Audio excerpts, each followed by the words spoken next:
আসসালামু আলাইকুম ওয়ারাহমাতুল্লাহি ওয়াবারাকাতুহু।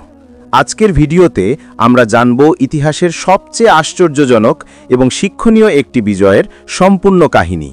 কল্পনা করুন একজন খলিফা যার অধীনে পারস্য সাম্রাজ্য পরাজিত, রোমান সাম্রাজ্য কাঁপছে, অর্ধেক বিশ্ব তার শাসনে। তিনি যাচ্ছেন পবিত্র শহর জেরুজালেম বিজয় করতে। কিন্তু কিভাবে? সোনার রথে, বিশাল সেনাবাহিনী নিয়ে, রাজকীয় পোশাক পরে? না, তিনি যাচ্ছেন একটি উটের পিঠে, ছেঁড়া ও তালি দেওয়া কাপড় পরে, খালি পায়ে হেঁটে।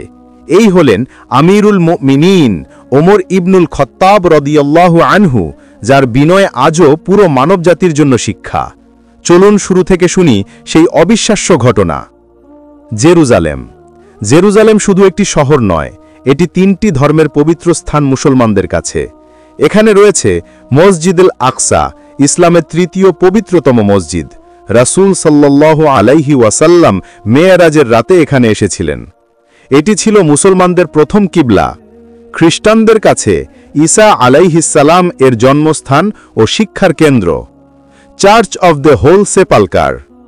ইহুদিদের কাছে সুলাইমান আলাইহিসসালাম এর মন্দিরের ধ্বংসাবশেষ।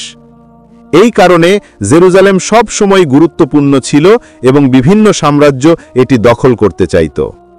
637 খ্রিস্টাব্দে বা 16 হিজরিতে জেরুজালেম ছিল বাইজেন্টাইন রোমান সাম্রাজ্যের অধীনে। খ্রিস্টান রোমানরা এই শহর নিয়ন্ত্রণ করত এবং মুসলমানদের পবিত্র স্থান মসজিদুল আকসার জায়গাটি অবহেলিত ছিল। হযরত উমর রাদিয়াল্লাহু আনহু এর খিলাফতকালে মুসলিম সেনাবাহিনী সিরিয়া অঞ্চল বিজয় করছিল। সেনাপতি ছিলেন মহান সাহাবী আবু উবাইদা ইবনুল জাররাহ রাদিয়াল্লাহু আনহু, ওমর ইবনুল আস রাদিয়াল্লাহু আনহু, খালিদ বিন ওয়ালিদ রাদিয়াল্লাহু আনহু। তারা একের পর এক রোমান শহর বিজয় করে জেরুজালেমের দিকে এগিয়ে গেলেন। জেরুজালেম অবরোধ। যখন মুসলিম সেনাবাহিনী জেরুজালেম ঘেরাও করল, রোমানরা বুঝে গেল তারা হেরে যাবে। কিন্তু জেরুজালেমের প্যাট্রিয়ার্ক, খ্রিস্টান ধর্মীয় প্রধান সফরোনিয়াস ছিলেন একজন জ্ঞানী ব্যক্তি। তিনি তার ধর্মগ্রন্থে পড়েছিলেন একজন ন্যায়পরায়ণ শাসক আসবেন এবং শান্তিপূর্ণভাবে জেরুজালেম মুক্ত করবেন। শর্ত সাপেক্ষে আত্মসমর্পণ। সফরোনিয়াস মুসলিম সেনাপতিদের কাছে বার্তা পাঠালেন, আমরা যুদ্ধ করতে চাই না, আমরা আত্মসমর্পণ করতে প্রস্তুত, কিন্তু একটি শর্ত আছে, আমরা শুধুমাত্র খলিফা ওমরের কাছে আত্মসমর্পণ করব। তিনি নিজে এসে চুক্তি করতে হবে। এই সংবাদ মদিনায় ওমর রদিয়াল্লাহু আনহু এর কাছে পাঠানো হল। কেন শুধু ওমর রদিয়াল্লাহু আনহু এর কাছে? সফরোনিয়াস শুনেছিলেন ওমর রদিয়াল্লাহু আনহু এর ন্যায় বিচারের কথা। তিনি কিভাবে গরিব ধনী সবার সাথে সমান আচরণ করেন, তিনি কিভাবে রাতে প্রজাদের খোঁজ নেন, তিনি কিভাবে অন্য ধর্মের মানুষদের সম্মান করেন। তাই তিনি নিশ্চিত ছিলেন এই মানুষই ভবিষ্যৎবাণীতে উল্লেখিত শাসক। মদিনায় আলোচনা।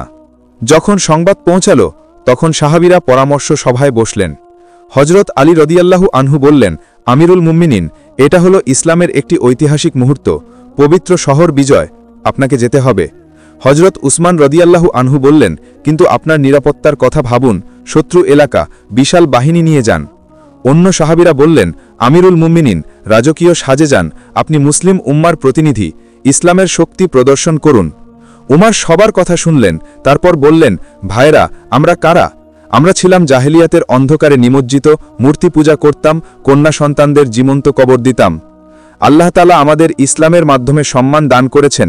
আমরা যদি ইসলাম ছাড়া অন্য কিছুতে সম্মান খুঁজি, স্বর্ণ, জাকজমক বা ক্ষমতায়, তাহলে আল্লাহ অবশ্যই আমাদের লাঞ্ছিত করবেন।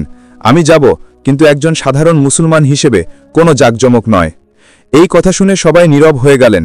তারা বুঝলেন উমর রদিয়াল্লাহু আনহু ঠিক সিদ্ধান্ত নিয়েছেন। যাত্রার প্রস্তুতি।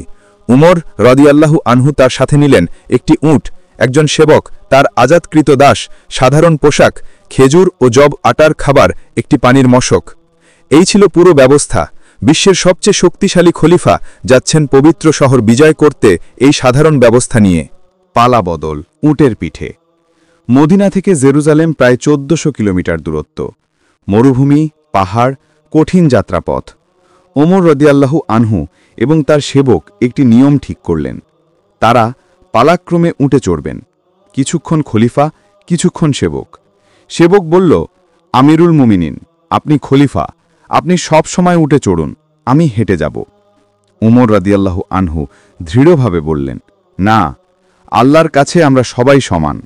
রাসূল সাল্লাল্লাহু আলাইহি ওয়াসাল্লাম আমাদের ভ্রাতৃত্ব শিখিয়েছেন। আজ তোমার পালা, কাল আমার পালা।